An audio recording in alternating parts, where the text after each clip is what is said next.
네, 짧기 때문에 우리 함께 읽도록 하겠습니다. 이와 같이 집사들도 정중하고 일구이연을 하지 아니하고 술에 임박히지 아니하고 더러운 일을 탐하지 아니하고 깨끗한 양심에 믿음의 비밀을 가진 자라야 할지니. 아멘.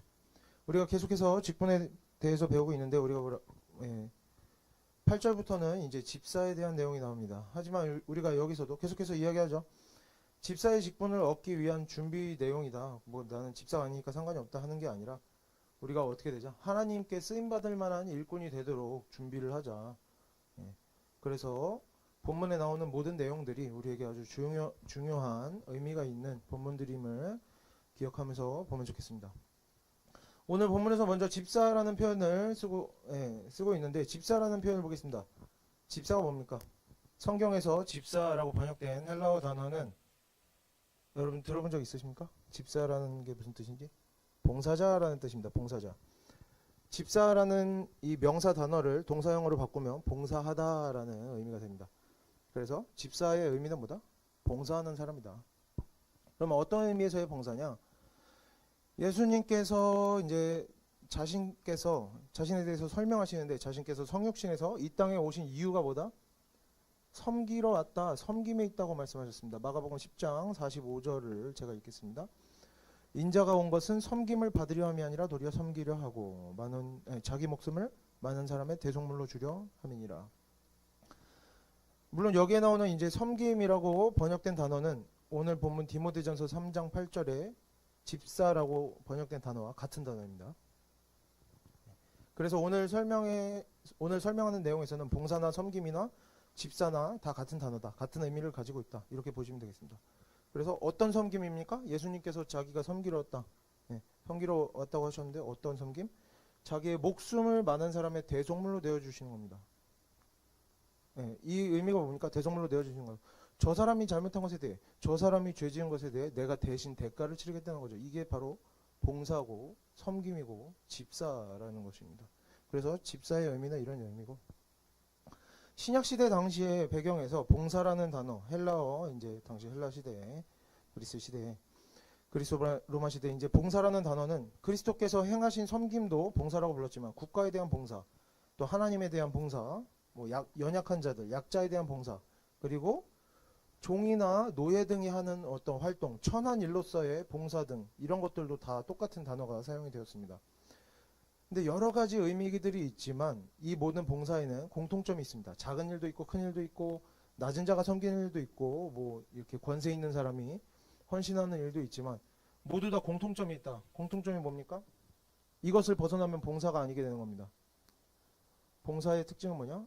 자신의 욕심을 충족시키지 않는 타인을 위한 대부분의 타인을 위한 활동이 봉사라고 이제 여겨졌습니다. 노예가 하든지 뭐 왕이 하든지 이제 타인을 위한 것이 봉사라고 여겨졌다. 봉사는 자신의 만족감을 채우기 위해, 뭐 내가 인정받기 위해, 좋은 평판을 얻기 위해, 아니면 그냥 심심해서 시간이 남아서 좋은 일을 하고, 뭐 내가 남는 것이 있어서 주고, 남는 시간이 있어서 뭐 해주고, 이런 것이 아니라 자신의 생명을 내어주는 겁니다. 예수님께서는 진짜 자신의 생명을 내어주셨지만 우리가 꼭 생명만 내어줘야 봉사냐? 그게 아니죠. 우리는 항상 제한된 시간과 제한된 에너지와 제한된 자원 속에서 살아가고 있습니다. 그런데 내가 쓸 것을 포기해서 나눠주는 것, 다른 사람을 대신해서 희생하고 낮아지고 대신 벌받고 대신 모욕당하고 대신해서 시간을 쓰고 에너지를 쓰고 자원들을 쓰고 손해볼 줄 알고 피해를 감수할 줄 아는 모든 일들이 우리에게 생명의 일부를 내어주는 일이라고 할 수가 있겠죠. 우리가 항상 전체를 내어줄 수 없습니다. 우리가 뭐 이렇게 오래오래 살아야 되지 않겠어요? 하지만 우리의 일부를 계속해서 내어주는 것이 어떤 봉사고 섬김이고 곧 예수 그리스도의 본을 따르는 그리스도인의 자세다 할 수가 있겠습니다.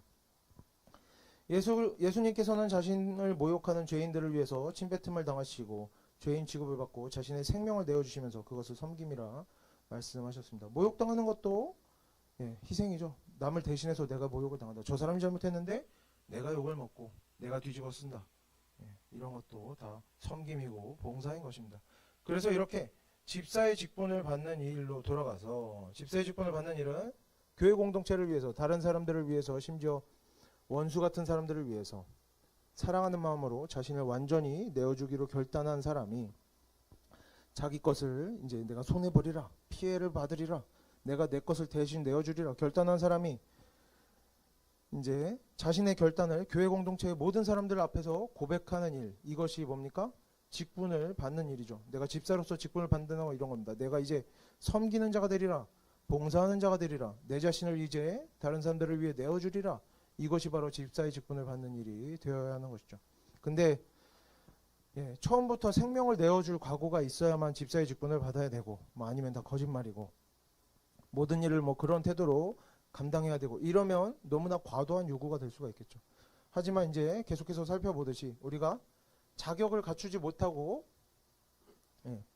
직분을 받게 되면은 복된 일보다 범죄하게 되는 일이 늘어날 수 있다, 이런 얘기도 했었습니다. 내가 자격을 갖추지 못하고 목회자가 되면, 자격을 갖추지 못하고 어떤 단체의 지도자가 되면, 자격을 갖추지 못하고 집사가 되고, 뭐 여기 나오는 감독이 되고, 뭐 장로가 되고 하면 범죄하는 일도 늘어날 수 있다, 이런 이야기들도 했었죠. 왜? 내가 해야 될 일들을 감당하지 못하니까 이제 주변에 피해를 주기 시작하는 거죠. 내가 그냥 성도로서 불신자로서 있었을 때는 그렇지 않았을 죄를 짓게 되는 거죠. 그리고 집사로서의 직분 또한 하나님께서 하나님의 말씀을 통해서 우리에게 남겨주신 것이고, 집사의 직분을 받는 사람에게는 집사로서 마땅히 행해야 되는 섬김의 의무가 주어지는 것입니다. 근데 이런 섬김의 일을 뭐 처음부터 다 우리가 능히 감당해낼 수는 없습니다. 하지만 노력조차 하지 않는다면, 우리에게 주어진 자리에서, 집사뿐만이겠습니까? 우리에게 주어진 자리에서 하나님께서 우리에게 어떤 일들을 맡기실 때가 있습니다. 어떤 사람을 붙이시고, 부족한 사람을 나의 곁에 붙이시고, 조금 다른 사람이 상대하기 어려운 사람들이 내 곁에 있게 하시고, 그리고 나에게 또 어떤 능력들을 주시고, 내가 어떤 부분에서 뛰어남을 갖게 하시고, 그런데 우리가 그것으로 하나님을 섬기고 사람을 섬기려고, 하나님을 사랑하고 사람을 사랑하려는 노력조차 하지 않는다면 뭡니까? 우리가 만약에 집사의 직분을 받았다, 예를 들면 오늘 본문의 집사니까요, 집사의 직분에 따라오는 어떤 의무에 대해서 부담감을 가지지 않고, 책임감을 가지지 않고, 직분을 받는 것만 즐겁게 여기고, 내가 능력을 받았다, 하나님께서 나에게 이런 능력을 주셨다, 자리를 주셨다, 이런 것만 즐겁게 여긴다면 어떻겠습니까? 하나님을 두려워하는 마음이 부족한 것이죠. 믿음이 좀 부족하다, 미숙한 신앙생활이다, 그렇게 이야기할 수가 있겠습니다. 처음부터 다 잘할 필요는 없다는 겁니다. 하지만 이제 옳고 그름을 분별하고 노력을 해야 하는 것이죠. 아, 내가 이런 부분에서 부족하구나, 이런 부분에서 좀 노력을 해야 되는구나. 그래서 이제 우리가 집사에 대한 설명이 나오는 본문을 보면서, 이제 뒤에부터는 쭉 설명이 나오겠죠. 집사에 대해서 우리가 지금부터 어떤 마음으로 신앙생활을 감당해야 되는지, 그리고 앞으로 우리가 어떤 마음으로 직분을 받고 각자의 직분을 어떻게 감당해야 되는지, 각자의 자리에서 어떻게 이제 일상을 감당해 나가야 되는지, 어떤 모습이 하나님의 자녀로서 올바른지 자신의 신앙생활을 돌아보고 좀 고민도 해보고 부족한 부분도 발견하고, 이렇게 그런 부분들을 채워가고 변화시키는 기회를 가지게 되었으면 좋겠습니다. 그렇다고 이제 계속 이야기하는데 우리가 다 내려야 된다, 좋은 거 다 버리고 갖다 버리고 포기하고 이렇게 하라는 게 아닙니다. 뭐 저도 그럴 때가 있습니다. 내가 뭔가 열심히 한 것 같고 잘한 것 같은데 열매가 없을 것 같은 데가 있지 않겠습니까? 막 이 사람한테 너무 잘해줬는데 결과가 하나도 없고. 그럴 때는 우리가 좀 이제 사람한테는 그러면 안 되지만 하나님한테는 좀 그래도 된다고 생각합니다. 때를 써보는 겁니다. 기도하면서 내가 이렇게 수고했는데 이렇게 열매를 달라, 증거라도 보여달라, 나 이렇게 살 수는 없다. 그런 기도 안 해보셨습니까? 저는 자주 하는데 네. 여러분, 이렇게 하나님 말씀대로 내가 좀 살려고 노력하고 있다. 그러면 뭐 다 손해만 보고 막 우울한 인생을 살라는 게 아닙니다. 성도로서 우리가 기쁨과 감사 가운데 살아가야 되지 않겠습니까?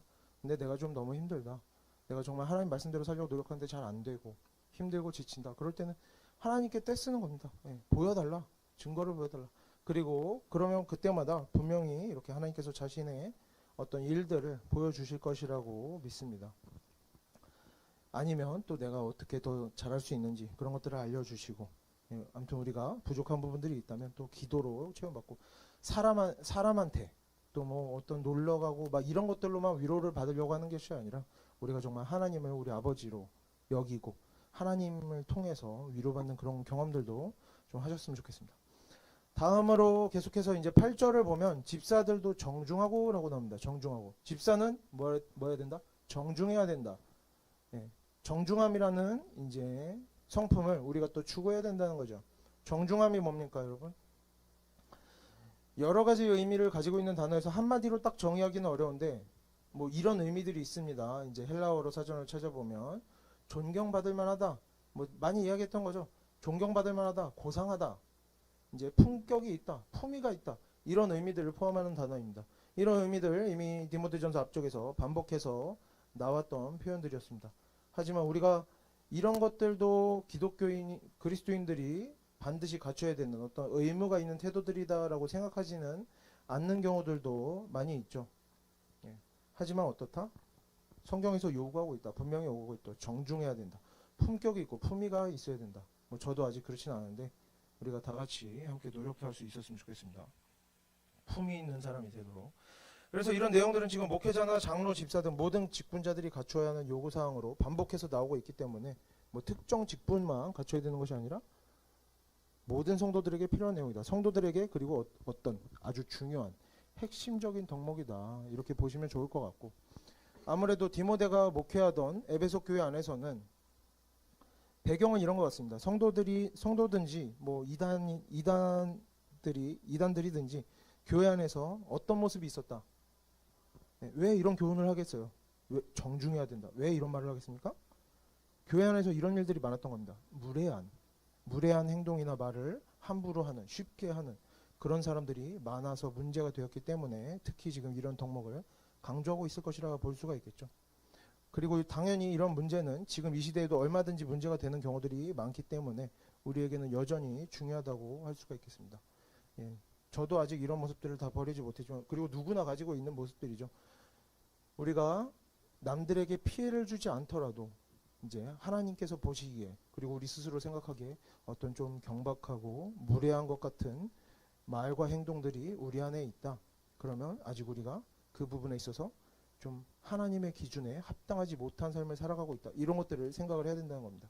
그래서 우리가 그런 부분들도 바꿔가면 또 하나님과 더 가까워지고 하나님의 역사하심을 더 많이 경험하게 되는 이런 유익을 누릴 수가 있겠죠. 그래서 내가 다른 사람들에게 좋은 마음으로 말을 건네고 무언가를 해주는데, 여러분도 이제 다른 사람들에게 막 잘하지 않습니까? 또 이렇게 신앙생활도 열심히 하고 우리가 그렇습니다. 다른 사람들에게 뭐 선물도 주고 먹을 것도 주고 막 잘해주고 막 연락도 하고 하는데 그 태도가 어때요? 그 태도가 무례하여서, 그러니까 뭔가를 해줄 때 그 모양새가 잘못된 겁니다. 그 모양새가 잘못되어서 나에게 어떤 말을 전해 듣고 어떤 선물을 받고 먹을 것을 건네받고 나의 섬김을, 나의 봉사를 받는 다른 사람들이 그 무례한 태도 때문에 나는 좋은 것을 줬음에도 불구하고 나에게 받는 사람들은 마음이 상하고 그 상한 마음을 심지어 하나님께 토로하고 한다면 우리로서는 얼마나 억울한 일이 되겠습니까? 그래서 우리가 좋은 마음을 가지고 나는 사랑했는데, 나는 선한 마음으로 좋은 마음으로 했는데 저 사람은 나를 이해를 하지 못한다, 막 까다롭다, 막 쓸데없는 거 따진다 라고 하는 게 아니라 뭡니까? 선을 행할 때에는 어떻게 해라? 품위 있게 해라. 그 태도도 중요하다라는 것이죠. 정중하게 해라라는 겁니다. 하나님의 말씀에 이렇게 명확하게 반복해서, 지금 반복해서 나오죠. 비슷비슷한 얘기들이. 정중하게 해라. 예의 바르게 해라. 존경받을 만한 태도로 해라. 본받을 만한 태도로 살아라. 의심조차 받지 않을 그런 태도로 살아라. 그런 교훈들이 계속해서 나오기 때문에 우리의 태도가 잘못된 것에 대해서는 우리가 하나님 앞에서 변명할 수가 없는 겁니다. 사람 앞에서 할 수 있죠. 난 좋은 마음으로 한 거야, 좋은 뜻으로 한 거야, 오해하지 마. 그런 식으로 평가하지 마. 나는 좋은 마음으로 한 거니까. 사람들 앞에서 얼마든지 얘기할 수 있습니다. 하지만 하나님 앞에서는 변명할 수 없는 것이죠. 아무리 좋은 뜻으로 했어도, 좋은 마음으로 시작한 일이라도 그 태도에 문제가 있다면 하나님의 말씀에 순종하지 못한 것이다. 우리가 하나님 앞에서 좋은 마음으로 한 것이고 다만 태도가 좀 잘못된 것이다, 뭐 그럴 수 있지 않느냐 아무리 변명을 해도 그 잘못된 태도가 하나님의 말씀을 떠난 것이 되어버린다는 것입니다. 그리고 계속해서 이야기하죠. 그래서 우리가 구약을 계속해서 참조를 하는 겁니다.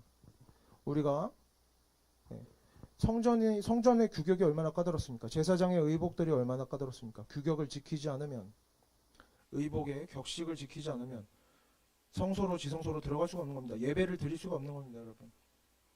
내 마음에 하나님께 예배 드리고자 하는 마음이 중요한 게 아니냐. 마음도 중요하고 격식도 중요하다는 거죠. 그래서 우리가 우리가 무엇을 해주느냐, 어떤 마음으로 하느냐도 중요하지만 그 태도도 중요하다. 그 태도와 격식과 절차도 잘 지켜져야 된다라는 것이죠. 그래서 우리가 왜 이런 것들을 지켜야 합니까? 뭐 다 태도가 조금만 잘못돼도 막 전체가 다 죄다, 나쁜 짓 했다 이런 게 아니라 우리가 선한 일을 할 때 그 일들이 이왕이면 열매를 맺도록 하자. 나만 선한 일 했으면 끝, 이렇게 자기 만족으로 선한 일 했으니까 하나님께서 알아주시겠지, 열매가 없어도 나는 잘했지가 아니라 그 선한 일들을 시작했으면 그것이 열매를 맺도록 노력하자는 겁니다. 그렇게 하기 위해서 무엇이 필요하다? 태도도, 올바른 태도가 필요하다. 그리고 우리 자신이 하나님을 기쁘시게 하는 자녀들이 되면 얼마나 좋겠습니까? 하나님께서 우리의 삶을 기뻐하시면 얼마나 좋겠습니까? 우리의 삶이 하나님께 드려지면 얼마나 좋겠습니까? 그래서 우리가 일하는 그 마음만 괜찮은 것이 아니라 우리가 일하는 그 모든 과정에서 말하고 행동하는 모든 모양새들이 정중한 태도를 갖추도록 하는 것이 좋겠습니다. 여러모로 유익이 있는 것이죠. 또 다음으로 집사는 무엇을 하면 안 된다? 일구이연을 하면 안 된다고 나옵니다. 여기 나오는 일구이연이라는 단어는 구약 잠언 본문에서 인용한 것인데 잠언을 좀 보겠습니다. 잠언 11장 13절을 함께 읽겠습니다. 두루 다니며 한담하는 자는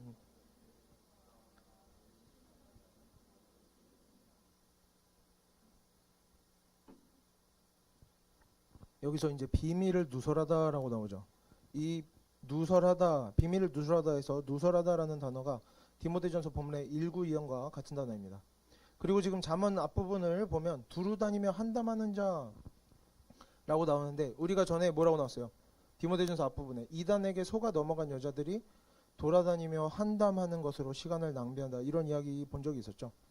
앞에 나오죠? 안 나왔나요? 뭐 아무튼 이런 내용들이 나오는데, 그래서 우리가 전에 살펴본 본문들과 지금 본문을 연결해 보면서 우리는 에베소 교회 안에서 많은 사람들이 이렇게 쓸데없이 돌아다니면서 막 잡담을 하면서, 불필요한 잡담을 하면서 시간을 낭비하는데, 그러한 잡담의 내용이 어떻다? 다른 사람들 비방하고 다른 사람들에 대한 막 소문을 퍼뜨리고, 야 쟤는 이랬대더라, 얘는 이랬대더라, 다른 사람들에 대한, 우리 그런 것도 많이 있는 일입니다. 실제로 막 다른 사람의 사생활을 막 굳이 이렇게 꼭 필요한 일이 아닌데도 막 소문내고 다니고, 그런 좋지 않은 일들이 이제 에베소 교회에서 일어났었던 것이죠. 그래서 집사의 자격에 대해서 지금 이야기하면서 뭐다? 이런 일을 하지 않는 사람이야, 일구이연하고 쓸데없이 막 잡담하면서 다른 사람에 대해 비방하고 소문 퍼뜨리고 이러지 않는 사람이어야 집사의 자격이 있다. 크게 말하면 뭐다? 성도로서, 하나님의 자녀로서 자격이 있다, 이런 이야기를 하는 것입니다. 우리가 이런저런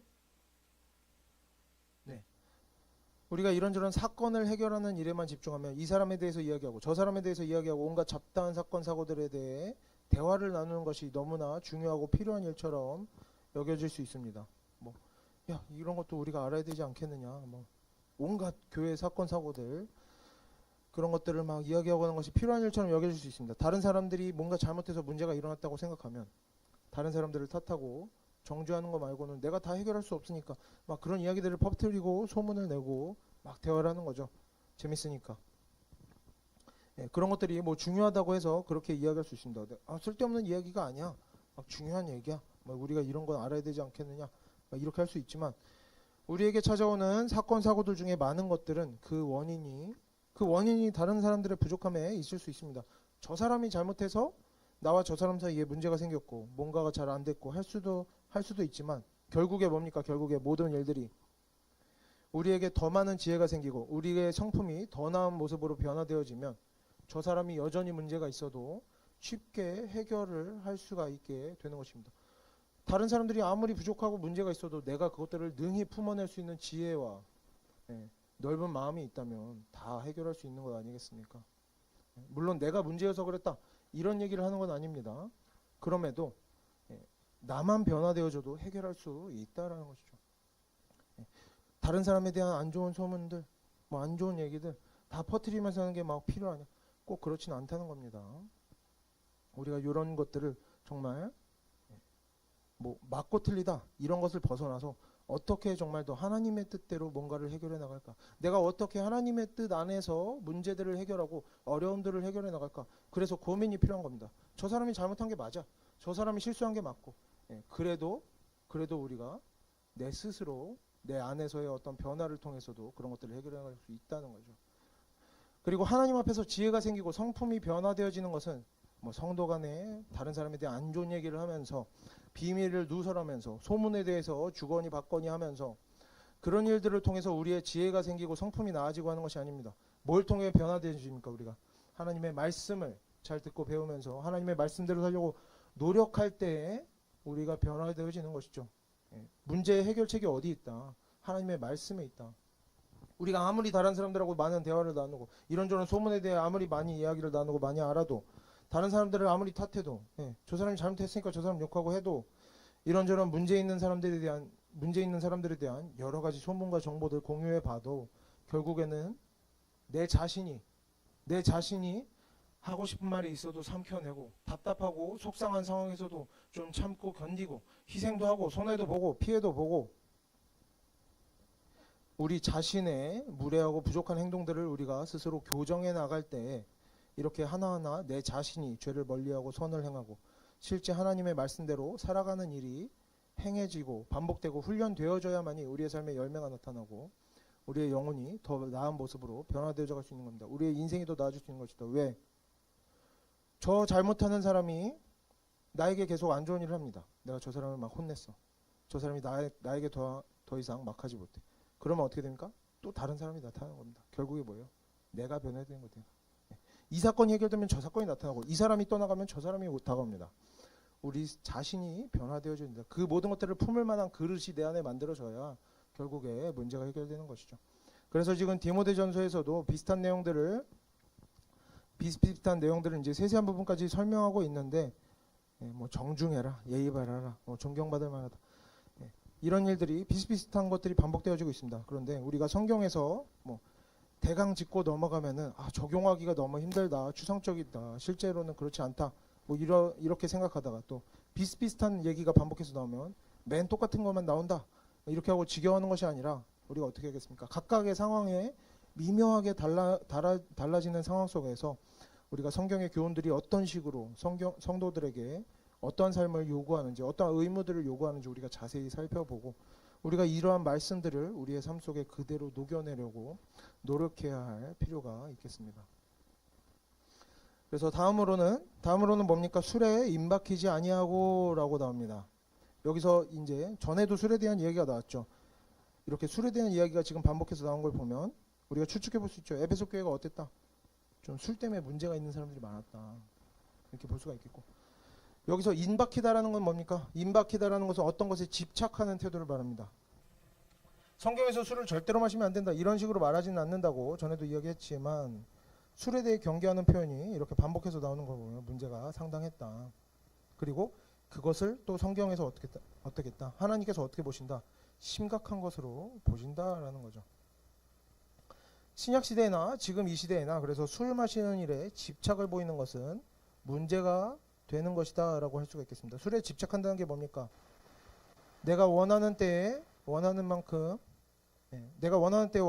마시지 못하면 막 좋지 않은 마음이 생기는 정도에 이르렀다면 그리고 스스로 알겠죠. 내가 술에 좀 집착하고 있구나. 그렇지 않구나. 뭐 식사 때마다 술을 마셔야 된다. 그런 사람은 없죠.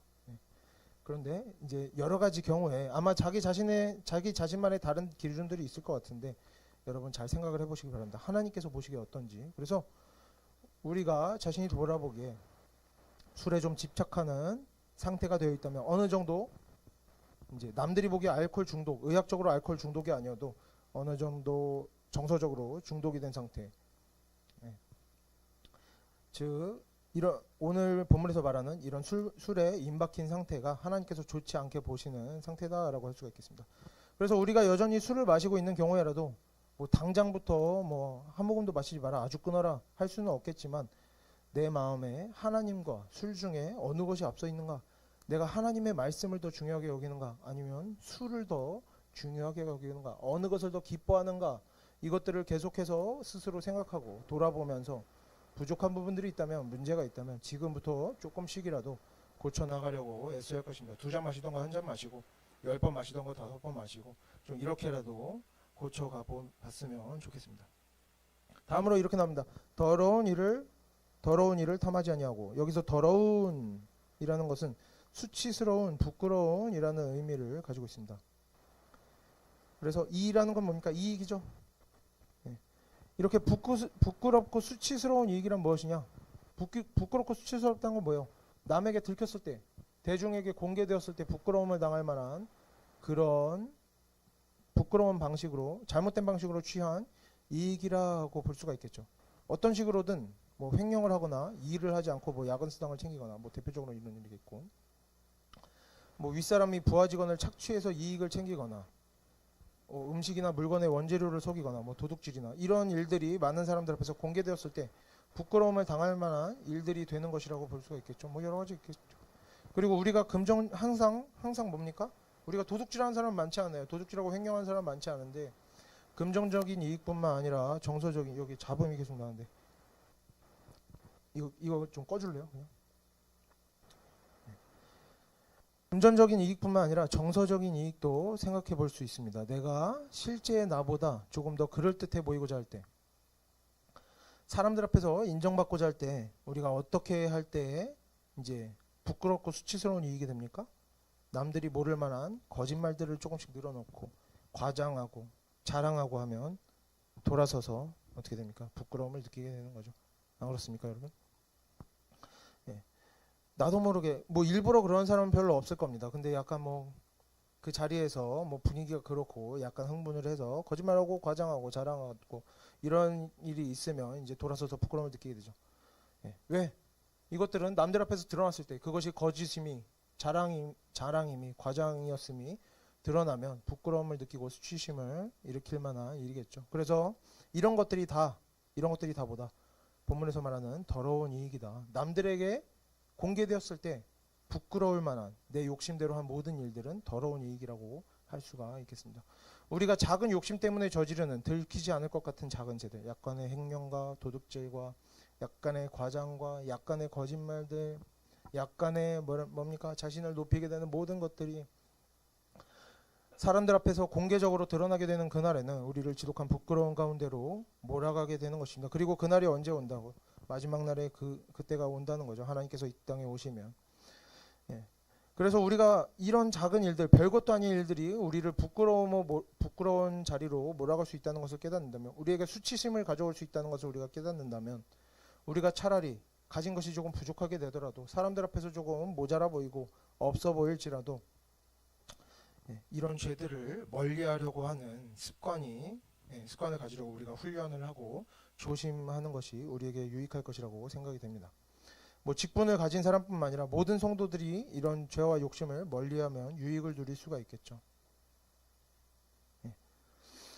그리고 사실 우리가 더러운 이익을 탐하지 말라는 성경의 본문을 보면서 더욱 조심해야 하는 것은 물질적인 이익보다 이런 정서적인 이익일 것입니다. 물질적인 것은 눈에 쉽게 드러나 보입니다. 숨기기가 쉽지 않죠.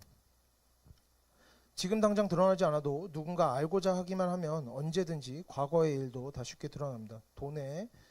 돈이 왔다 갔다 하는 것은 뭐 다 드러나기 마련이니까요. 우리가 굳이 다른 사람들이 말하지 않아도 사실은 다 알고 있기도 하고요. 그래서 두려움 때문에라도 이런 금전적인 이익에 대해서는 죄 짓는 일을 삼가게 되는 면이 있습니다. 하지만 정서적으로 나의 욕심과 갈증을 채우기 위해 거짓말하고 과시하고 남을 좀 깎아내리고 그런 행동을 하는 것들은 그 순간이 지나가면 되짚어질 일도 별로 없습니다. 주변 사람들이 보기에도 압니다. 저 사람 자랑하네, 허세 부리네. 알지만 매번 정죄하진 않죠. 그냥 대충 참고 넘어가지 누가 그런 거 다 이렇게 찍고 넘어갑니까? 오히려 찍고 넘어가면 그것도 이상한 일이죠. 그렇기 때문에 이런 정서적으로는 우리가 범죄하기 쉽다는 겁니다. 스스로 돌아보지 않으면 그래서 악한 습관들이 고쳐지기가 어려운 거죠. 심지어 아무런 죄책감 없이 계속해서 하나님 앞에서 범죄하고 나도 모르는 사이에 신앙생활이 무너지고 하나님과도 멀어질 수가 있는 겁니다. 꼭 내 것이 아닌 돈이나 물건을 가져와야만 더러운 이익을 취하는 것이 아니다. 다른 사람의 실수와 잘못함과 부족함에 대해서 조금 참고 넘어갈 수 있는 것들을 내 교만함 때문에, 내가 그 사람 위에 서고자 하는 마음 때문에 괜히 정죄하고 분노를 쏟아내고 충분히 좋게 말할 수 있고 좋게 마무리할 수 있는 일인데도 꼭 이렇게 찌르는 말을 하고 다른 사람들 마음을 상하게 하고 뭐 저 사람이 이렇게 했으니 나도 이렇게 한다. 막 이런 이유들도 만들어서 보복도 해보고 저 사람이 나를 무시했어? 나도 한번 무시해야 돼. 막 이렇게 하고 또 이런 것들을 막 기분 좋게 여기고 즐기는 모든 태도들이 자신의 즐거움을 위해 악한 일을 하는 즉 더러운 이익을 탐하는 모습이라 할 수가 있겠습니다. 다른 사람들이 나의 기분을 상하게 할 때가 있습니다. 그럼 그 사람은 죄를 진 거죠. 하나님 앞에서, 그리고 나에 대해서. 하지만 그 뒤에 보복하는 것은 나와 하나님과의 관계의 문제지, 그 사람과의 뭐 빚진 것을 해결하고 그런 문제에서만 머무는 것이 아니라는 겁니다. 저 사람이 나에게 욕했으면 그 사람은 하나님 앞에서 죄를 진 것이지만, 그것에 대해서 내가 또 너 나한테 욕했으니까 나도 너한테 욕해 라고 하면 내가 또 하나님 앞에서 죄를 진 것이죠. 여러분, 당해도 참고 하나님 앞에서 죄 짓지 않으면 또 어떻습니까? 우리가 아무것도 안 했다고 하나님께서 관심이 없으십니까? 참는 것으로만 해도 하나님께서는 우리를 기특해 하시고, 하나님의 일을 하고 있다 여기시고, 또 우리에게 또 상급을 베풀어 주시지 않겠습니까? 그래서 우리가 어떻게 해야 된다? 피하려고 애써야 되는 겁니다. 조금 악한 사람이 있고 문제가 있는 사람이 있어도 다른 사람들의 실수와 잘못에 대해서 관대한 마음을 가지고 넘어갈 줄 아는 것이 좋겠습니다. 또 다 원수까지 사랑할 수 있으면 너무나 좋겠죠. 하지만 그것이 너무 어려워. 저 사람 얼굴만 봐도 막 기분이 나빠. 앞에서 설교하는 목사님이 저번에 나한테 뭐라고 했는데 막 이제 얼굴만 봐도 기분이 나빠. 저 사람 왜 저렇게 앞에서. 그것이 너무 마음이 어려우면 어떻게? 다른 사람의 실수나 잘못을 자주 보게 되는 자리나 상황을 좀 피하려고, 멀리서 목사님이 이렇게 오면 좀 그런 일이 없었으면 좋겠지만, 멀리서 내가 싫어하는 저 사람이 오면 좀 이렇게 내가 피하면 나쁜 마음이 들지 않겠죠? 자리라도 피해보는 겁니다. 왜? 내 마음이 연약하니까. 얼굴을 보고도 기분 나쁘지 않으면 좋겠는데 자꾸 마주치기만 해도 기분이 나빠. 저 사람이 이제 내가 나한테 별 얘기 안 해도 기분이 나빠. 그러면 좀 이렇게 멀리 떨어져서 앉고 자리를 피하고 그런 노력이라도 하자라는 겁니다. 거기서부터 시작하는 겁니다. 부족한데 어떻게 하겠습니까? 처음부터 어떻게 다 잘하겠습니까? 그래서 자리를 피하거나 뭐 그런 식으로 내가 악한 말을 하고 악한 행동을 하도록 만드는 그런 상황을 피하고, 나와 관계가 좋지 않거나 나와 성향이 다른 사람들과 조금 우리가 거리를 두는 식으로, 그렇게 해서라도 우리가 어떻게 해서든지 죄 짓는 일을 피하기 위해서 노력을 해보자라는 겁니다. 꼭 부딪혀서 막 시시비비를 가리고 누가 맞냐 틀리냐 다 따져서 옳고 그름을 다 정리를 해야만이 문제를 해결하는 것이 아닙니다. 그리고 사실 그렇게 해결되는 문제는 별로 없죠. 사람과 사람 간에. 그래서 이러한 죄를 멀리하기 위해서, 저 사람이 잘못했으니까 나 조심할 필요가 없어, 이런 것이 아니라, 내가 잘못한 것이 없어도 죄를 멀리하기 위한 그런 노력들, 자리를 피하던가 사람을 피해 다니던가 뭐 어떤 식으로든 죄를 멀리하기 위한 노력이 없이 언제나 내 욕심 다 채울 만큼, 내 속 시원해질 만큼 악한 말하고 보복하고 악한 행동하면서 예배 자리로 나온다면 어떻겠습니까, 여러분? 그러한 예배는 하나님께서 받으시는 예배가 되기가 어렵다는 겁니다. 정결하지 못한 마음인 거죠. 그래서 내가 잘못한 것이 없어도 그렇게 죄를 멀리하고자 하는 그런 마음이 없는 성도들이 뉘우치고 돌이키는 일이 이루어지지 않는다면 그 신앙이 어떻습니까? 여전히 하나님을 믿고 있어도, 내가 굳이 다른 사람에게 피해를 주지 않을 만큼 그런 신앙이어도 그 신앙이 더 나은 모습으로 자라가기는 어려운 것이죠. 우리가 하나님께 가까이 나아가고 정말 하나님의 역사하신과 하나님의 능력을 누리며 기쁨과 감사 가운데 살아가는 삶이 되려면 노력이 필요하다. 내가 잘못한 것이 없어도, 다 저 사람들이 잘못한 것이어도 어떻게? 노력이 필요하다. 넘어가서 9절을 보면 먼저 믿음의 비밀을 가진 자라고 나옵니다. 우리가 성경에 나오는 비밀이라는 표현에 대해서는 예전에 본 적이 있는데 오래돼서 뭐 기억이 안 날 수가 있습니다. 다시 복습견 살펴보면 성경에서 비밀이라는 건 뭡니까? 뭐 약간씩 차이가 있지만 대체로 비슷합니다. 문맥에 상관없이 비슷한 의미를 가집니다. 이거는 또 중요한 표현이기도 하니까 알아두면 좋겠습니다. 사람의 이 비밀이란 뭐냐, 그래서 사람의 상식과 감각으로 스스로 알아낼 수 없는 메시지, 하나님의 은혜로 주어지는, 즉 예수 그리스도의 말씀을 포함해서 하나님께서 계시로서 주신 이 성경을 통해서만이 알 수 있는, 성경을 읽고 듣고 배워야만이 알 수 있는 복음의 내용들을 성경에서는 이 비밀이라고 지칭을 합니다. 세상에겐 숨겨진 것이죠. 하나님을 믿는 자, 하나님의 말씀을 듣고 배우는 자들만 알 수 있는 내용들을 바로 이 비밀이라고 부릅니다. 그리고 집사는 뭡니까? 뭐라고 합니까? 그래서 이 믿음의 비밀을 가진 자여야 한다. 여기서 가지다라는 단어는 소유하다, 잃어버리지 않고 지키다, 이런 의미를 가지는 단어입니다. 이 단어는 감독과 집사의 차이점을 보여줍니다. 우리가 이전에 살펴본 부분에서 감독은 뭐라고 했습니까? 가르치기를 잘해야 된다라고 나왔습니다. 이 가르치는 감독의 역할은 이 시대에 뭐 목회자에게 계승이 되었다고 할 수가 있겠죠. 교회에서 가르치는 사람이 누구예요? 목회자죠. 계승되었다고 볼 수 있는데, 이렇게 교회에서 가르치는 역할을 맡은 사람들은 그저 자신의 믿음을 잘 가지고 있으면 괜찮은 것이 아니라 그것을 또한 잘 가르쳐야 되는 의무가 있는 것입니다. 예. 저도 뭐 잘 가르칠 때도 있고 뭐 못 가르칠 때도 많고 뭐 하는데 못 가르친다, 막 이상한 소리 한다, 이런 뭡니까? 의무를 감당하지 못하는 것이죠. 그리고 의무를 감당하지 못하면 또 어떻습니까? 그에 대한 대가도 치르게 되는 겁니다. 그래서 목사면 막 신앙생활하기 편하다, 막 자기 마음대로 하고 막 하고 싶은 말 앞에서 하고, 그런 게 아니라 목사는 목사로서 책임을 온전히 감당해내지 못하면 그것에 대한 대가를 감당해야 되는 것이고, 성도는 성도로서 그렇고 직분자는 직분자로서 그런 것입니다. 많은 권리가 있어지면 많은 의무도 주어지는 것이죠. 그래서 다시 돌아가면 집사에게는 뭐다? 가르치는 일이 주어지지 않았다는 겁니다. 집사의 의무는 가르치는 것이 아니라 뭐라고 합니까? 지금 성경에서 비밀을 가진 자라. 비밀을 가진 자가 되어야 된다. 자신의 믿음을 잘 지키는 것이 집사의 의무입니다. 물론 성도는 누구나 최소한의 복음의 내용을 다른 사람들에게 가르치고 전달할 수 있도록 준비가 되어야 합니다. 우리는 기회가 왔을 때 복음을 제대로 전할 수 있어야 하죠. 하지만 성도라면 누구나 알고 또 믿는 그런 복음의 내용 외에 이제 성경의 많은 내용들, 교훈적이거나 교리적으로, 이론적으로 복잡한 내용들, 성경 본문을 막 해석하는 그런 것들을 성도 간에 가르치고 배우는 일에는 조심스러운 태도가 필요하다는 거죠. 기본적인 뭐 내용들을 이렇게 주고받는 것은 문제가 되지 않겠지만 자신의 어떤 알고 있는 지식을 벗어나는 것들을 우리가 서로 막 가르치고 이렇게 하면 안 되겠죠. 성경의 복잡하고 어려운 내용들을, 성경의 본문을 해석하기 위해서는 많은 공부가 필요합니다. 전에도 이야기했지만 많은 공부가 필요하고, 그래서 언제나 신약시대나 구약시대나 교회 공동체에는 항상 어땠다? 성경을 교육하는 일이 아무 성도 간에나 마음 가는 대로 이루어졌던 역사는 없습니다. 항상 교회 공동체 안에는 교육을 담당하는 전문가가 언제나 있어 왔습니다. 모든 역사에 그렇습니다. 구약에도 신약에도. 성도 간에 성경에 대해서 그 맥락을 이렇게 막 파악하고, 성경을 이제 전문적으로 연구하는 일이 없이 그저 각자 읽고 해석한 대로 자기 느낌대로, 물론 각자 뭐 큐티하는 것은 너무나 좋습니다. 그런데 내가 뭔가 큐티를 해서 뭔가 느꼈어, 뭔가 교훈을 얻었어, 이것을 서로가 서로에게 가르치고 의무적으로 그것을 뭐 받아들이기를 요구하고, 이렇게 하다 보면 어떻게 됩니까?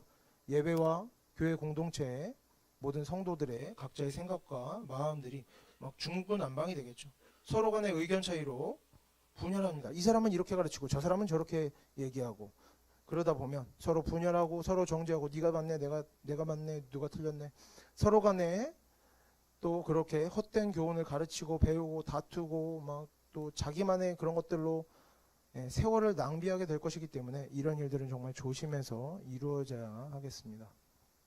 그래서 사도 바울도 아무나 성경을 가르치는 것을 권장하지 않았죠. 우리가 전에 살펴본 대로 디모데전서 1장에 뭐라고 나왔습니까? 성경을 제대로 알지 못하는 사람들이 자신이 알지 못하는 것을 다른 사람들에게 가르친다. 알지 못한다는 것 자체도 알지 못하는 거죠. 자신이 뭐 얼만큼 공부했는지 뭐 아는지 모르는지도 모르고 막 가르치는 거에 열중하고 있는 겁니다. 헛된 말에, 그래서 뭐라고 나옵니까? 어떤 표현이 나옵니까? 헛된 말에 빠져 성경의 교훈을 벗어나 있다라고 지적했습니다. 자기가 성경을 막 공부해서 성경을 다른 사람들에게 가르치고 이제 성경을 이야기하지만 그것이 성경의 교훈에서 벗어나 있는 겁니다. 신앙생활과 하나님의 말씀과 아예 상관이 없는 거죠. 그렇게 되는 겁니다. 그리고 이런 일, 잘 모르면서 다른 사람을 또 가르치고 다른 사람들에게 뭔가를 요구하고, 이런 일들은 신약시대뿐만 아니라 지금도 얼마든지 반복해서 나타날 수 있는 문제들입니다. 그래서 성경에서 지금 비슷한 내용을 반복해서 이야기하는 거죠. 우리에게 이런 것들을 조심해라 이야기하는 겁니다. 물론 이런 것들을 절대 하면 된다는 건 아닙니다. 성도 간에도 서로 잘 아는 내용들을 가지고, 서로 깨달은 내용들을 가지고 서로 간에 좋은 말로 잘 가르쳐주면 당연히 유익이 있습니다. 하지만 이런 문제들, 준비되지 않은 내용으로 가르치고 배우면서 잘못된 지식이 축적되어져 가고 그 신앙이 이상한 모양으로 틀어지게 되는 문제들은 어느 시대나 있어 왔다는 거죠. 왜 그렇습니까? 왜 어느 시대나 이런 문제들이 끊임없이 일어납니까? 왜냐하면 많은 사람들이 자신의 생각을 다른 사람에게 가르치는 것을 좋아하기 때문입니다. 뭔가 꼬여있는 사람만 이런 것을 하는 것이 아니라 사실 대부분 그렇습니다. 이제 앉아서 배우고 듣는 것보다 뭔가를 이렇게 내가 조금 안다고 생각이 되면 가르치고 말하고, 이런 것들이 뭐 재밌고 좋은 경우들이 많죠. 공부를 많이 했든지 적게 했든지 아는 것이 많든지 아는 것이 없든지 그런 것과 별로 상관이 없이 많은 사람들이 자신의 뜻을 주장하고 다른 사람들에게 자신이 아는 것을 말하고 훈계하고 가르치는 것을 좋아하게 될 때가 많이 있습니다. 항상 모든 사람이 항상 그렇지는 않지만 이런 경우들이 많이 있습니다. 그리고 그런 사람의 본성, 어떤 본성입니까? 예, 다른 사람보다 더 위에 서고자 하는 사람의 본성으로 인해서 성경에만 이런 내용을 이야기하는 게 아니죠. 니체도 뭐라고 그랬습니까? 사람은 힘을, 권력을 추구하는 존재다. 그것이 사람의 본성이다. 뭐 니체는 그것을 긍정했지만 성경은 부정하는 거죠. 그렇게 살면 안 된다. 다른 사람보다 더 위에 서고자 하는 그런 사람의 거의 모든 사람들이 갖고 있는 본성으로 인해서 우리는 스스로 어떻게 된 겁니까? 나도 모르게 자꾸 가르치고 싶은 마음이 들고 가르치려는 자가 되려고 그러다 보면 어떻게 된다? 실수하고 죄 짓는 일이 많아지는 겁니다. 그래서 우리가 성도로서 특히 앞으로 집사의 직분을 얻어 하나님께 충성하려고 마음먹은 사람으로서 우리는 계속해서 우리의 자신을 돌아보고 우리의 마음과 우리의 입을 단속하여서 우리가 서로 간에 하나님의 말씀에 대한 부족한 지식으로 주변 사람들에게 신앙에 관해서 막 가르치려고 하면서 하나님 앞에서 범죄하는 일이 일어나지 않도록 우리가 자신을 계속해서 돌아봐야 되는 겁니다. 내가 너무 위에 서려고 하는 것이 아닌가? 내가 자꾸 가르치는 자가 되려고 하는 것이 아닌가? 내가 아는 것이 어디까지인가? 내가 모르는 것이 무엇인가? 그래서 우리가 무엇을 고민해야 됩니까? 내가 다른 사람들에게 이것을 어떻게 가르칠까? 저 사람을 어떻게 뜯어고칠까? 이것이 우리에게 중요한 것이 아니라 무엇이 우리의 고민이 되어야 되는 겁니까? 더욱 많은 시간을 우리는 내가 부족한 것이 무엇인가? 내가 혹시 높아지지는 않았는가? 내가 어떻게 해야 더 겸손해질까? 어떻게 더 많은 것들을 듣고 배울까? 어떤 부분에서 더 조심해야 할까? 이런 것들을 우리가 고민해야 한다는 겁니다. 목사만 그런 가르치냐? 맘대로 막 하고 싶은 말 다 하냐? 그런 게 아니죠. 아까도 얘기했지만 앞에 이제 목회자는 목회자로서 있다고 의무가 있는 겁니다. 예를 들어서 여기 나왔는데 성경에 대한 이야기를 정확하게 하는 것이 아니라 자기 막 하고 싶은 얘기하고 아무렇게나 막 성경 읽고 나서 막 내 하고 싶은 얘기, 내 생각 막 얘기하고 이러면 뭡니까? 그에 대한 대가를 감당하게 되는 것이죠. 그래서 우리가 어떤 자리에 있든지 목회자든지 성도든지 다 정말 하나님의 말씀 안에서 말씀 안에 머물러 있어야 한다. 말씀 안에서 겸손하게 살아가야 한다. 우리가 이것들을 정말 이렇게 좀 항상 관심을 가지고 신경을 썼으면 좋겠습니다. 내가 아무리 좋은 마음을 가지고 막 가르치고 나 좋은 마음으로 했다. 그런 마음도 중요하지만 아까도 얘기했지만 뭡니까? 태도도 중요하다. 수단도 중요하다. 그래서 우리가 도를 넘는 그런 것들을 하나님의 말씀을 벗어나는 일들을 하지 않도록 우리가 그런 부분에 더 많은 관심을 가져야겠습니다. 다음으로 구절을 헬라어로 보면 순서상 맨 마지막에 깨끗한 양심이라는 말이 나옵니다. 그래서 구절을 조금 헬라어 순서에 맞춰서 최대한 번역을 해보면 이런 식으로 할 수가 있습니다. 집사가 될 사람들은 믿음의 비밀을 간직한 사람이어야 하는데 그것은 또한 깨끗한 양심 안에서 이루어져야 된다. 그러니까 믿음의 비밀, 하나님의 말씀을 듣고 배운 사람이어야 되는데 그것이 그냥 지식이 많으면 되는 것이 아니라 깨끗한 양심 안에 있어야 된다는 겁니다. 올바른 믿음은 깨끗한 양심 안에 있을 때만 의미가 있는 것입니다. 내가 배운 모든 하나님의 말씀들, 이것들이 어떤 의미가 있느냐? 어떨 때 의미가 있느냐? 깨끗한 양심 안에 있을 때 의미가 있다. 하나님의 말씀도 하나님의 말씀에 이렇게 써있는데 너 왜 그렇게 행동해? 하면서 정죄하고 얼마든지 악하게 사용될 수가 있는 겁니다. 우리가 어떻게 해야 된다? 그것이 모두 깨끗한 양심 안에 있을 때에만 의미가 있다. 그러면 깨끗한 양심이란 무엇입니까? 전에도 이야기했듯이 우리가 좋은 마음으로 했다고 다 선한 일이 되는 것은 아니다. 계속해서 하는 이야기지만 우리가 마찬가지입니다. 양심적으로 했다고 다 괜찮은 일이 되는 건 아닙니다. 나 양심에 찔림이 없어. 나는 난 양심적으로 한 거야. 이렇게 했다고 다 괜찮은 일이 되는 건 아니라는 거죠. 하나님 앞에서 변명할 수 있는 내용이 아니라는 겁니다. 범죄하는 일이 우리가 반복되다 보면 거짓말을 반복하고 나쁜 일을 반복하다 보면 사람의 양심은 더럽혀질 수 있습니다. 이 정도는 괜찮아. 양심에 찔림이 없어. 이렇게 되는 거죠. 양심은 깨끗하게 되어져야만 변화되어지고 갱신되고 새롭게 되어져야만 제대로 작동하는 것입니다. 그리고 양심이 깨끗해지려면 우리가 어떻게 됩니까? 반복해서 양심을 깨끗하게 하려는 노력들이 동반되어야겠죠. 죄를 멀리하려는 노력, 선을 행하려 하는 노력. 우리의 양심이 악을 멀리하고 선을 좋아하도록 계속해서 다듬어 가야지 깨끗해지는 것입니다. 그리고 성경에서 사랑이라고 말하면 그것은 어떤 사람을 어떤 사랑하는 마음 상태만 말하는 것이 아니라 사랑을 나타내 보이는 말과 행동을 포함하는 것입니다. 양심도 마찬가지입니다. 깨끗한 양심이라는 것은 뭡니까? 예. 선한 말과 선한 행동을 당연히 포함하는 일이죠. 내 양심은 깨끗해 라고 내가 아무리 강력하게 확신 있게 주장을 하고 내 마음에 거짓이 하나도 없어도 일상에서 그 말과 행동에 선한 것이 없으면 그 일상에 죄를 싫어하고 죄를 미워하는 태도, 죄를 내가 실수로라도 죄 비슷한 것을 하게 되면 찔려하고 부끄러워하는 그런 마음이 없으면 그 양심은 어떠한 양심이다? 문제가 있는, 깨끗하지 못한, 더럽혀진 상태다라고 봐야 할 것입니다. 어떤 경우가 있을 수 있습니까? 누가 마음을 상하겠어? 청년부 목사님이 나한테 이상한 소리 했어. 그때 기분이 나쁩니다. 기분이 나쁠 수 있죠. 근데 기분이 나빠서 안 좋은 말을 탁 했어. 그러면 뭡니까?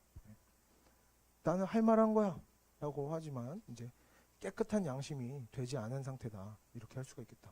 그래서 우리가 죄를 싫어하는 마음, 내가 뭔가 물론 저도 여러분한테 이렇게 나쁜 말 하면 안 되겠지만 우리가 나쁜 일을 당해도 그것을 막 보복하고 이런 마음도 정리가 되어야 하겠다. 그냥 마음만 좋은 마음을 가지고 있는 것이 아니라 그래서 일상에서 반복적으로 하나님 앞에서 선한 일을 하려고 애쓰고 내가 감당하지 않아도 되는 일, 참지 않아도 됐어. 사실 참 누가 봐도 그래요. 누가 봐도 참지 않아도 됐어. 할 말 했어. 내가 할 수 있는 말이었어. 그래도 그것조차도 참고 내가 감당하지 않아도 되는 일을 감당하고 책임지지 않아도 되는 일들을 책임지고 도와주지 않아도 되는 일들을 도와주고 나누지 않아도 되는 좋은 것들을 함께 나누려고 하는 그런 사람들이 바로 깨끗한 양심을 가진 사람이라 할 수가 있겠습니다. 그리고 이런 것들을 좀 다 하지 못해도 내가 이렇게 됐으면 좋겠다, 이런 모양으로 사는 사람으로 변화됐으면 좋겠다, 이런 마음을 가진다면 우리가 노력하고 있다라는 증거가 될 수 있겠죠. 그래서 우리가 당장에 집사의 직분을 얻을 것이 아니라도 오늘 본문에 나오는 집사의 자격으로 요구되어지는 덕목들을 기억하고 있었으면 좋겠습니다. 왜? 사실 모든 성도들이 지켜야 되는 마음이다. 그리고 이런 사람이 하나님께 쓰임받는다는 거죠. 그래서 이런 것들이, 오늘 나온 것들이 각각의 것들이 우리의 삶 속에 나타나도록 스스로 자신을 돌아보고 부족한 부분이 있다면 다듬어 갈 수 있었으면 좋겠다. 디모데전서에 나오는 집사의 직분에 요구되어지는 덕목들을 보면 이런 걸 잘하면 이런 건 못해도 된다. 나는 이런 걸 잘하니까 이런 건 안 해도 괜찮아. 이런 식으로 나오지 않고 이것도 하고 저것도 하고 이것도 잘하고 저것도 잘해야 된다. 아주 까다롭게 목록이 계속해서 나열되고 있죠. 그래서 우리가 이미 잘하는 것이 아주 많더라도 너무 쉽게 자신의 상태를 괜찮은 것으로, 충분한 것으로 여기지 않았으면 좋겠습니다. 나는 그래도 괜찮은 사람이야, 이 정도면 막 신앙 좋지, 이렇게 여기지 않았으면 좋겠습니다. 우리가 계속해서 자신을 돌아보고 우리가 하나님과 더욱 가까워지게 내가 뭔가 부족한 점이 있지 않나, 하나님께서 보시기에 나에게 뭔가 문제가 있지 않을까, 나의 신앙생활을 방해하는, 내가 하나님과 가까워지기를 방해하는 어떤 나의 부족함이 있지 않은가, 그런 것들을 고민해 보자는 겁니다. 저도 안 그래 보여도 그런 것들을 고민하기는 합니다. 다 고치지는 못하지만. 그래서 우리가 이런 것들을 고민을 하자. 그리고 그런 부족한 것들을 또 어떻게 합니까? 고민만 하면 안 되죠. 나 이런 것들이 부족해 하지만 괜찮아가 아니라 부족한 것들을 발견하고 변화시키기 위해서 내가 어떤 노력을 할 것인가. 내가 입만 열면 나쁜 말 하니까 말을 좀 줄여보자, 뭐 이런 식으로라도 노력을 하든지 우리가 이런 것들을 고민하자는 겁니다. 그래서 힘닿는 대로 노력을 해보고 바꿔보고 이런 것들을 감당하면서 죄를 멀리하고 선을 행하려고 애쓰면서 살아갈 때 어떻게 된다? 하나님께서 도와주시고 하나님께서 우리에게 가까이 다가오시고 우리가 하나님의 일꾼으로서 합당한 자격을 갖추도록 도와주실 것입니다. 지금은 너무나 까다롭게 보이더라도 우리가 하나하나 고쳐가다 보면 언젠가 할 수 있지 않겠습니까? 저도 아직 하지 못하지만 우리가 함께 노력해 가야겠죠. 함께 노력하다 보면 하나님께서 또 이루어지실 것이라 믿습니다. 그래서 우리가 정말 이런 조건들을, 하나님께서 원하시는 조건들을 이렇게 갖추어 가면서 정말 하나님의 자녀로서 우리 모두가 크게 쓰임받는 인생이 되기를 바랍니다. 그래서 우리가 이 모든 덕목들을 언젠가 다 갖추어가고 하나님 앞에서 기쁨과 감사한 가운데 살아가는 성도들이 되기를 바랍니다.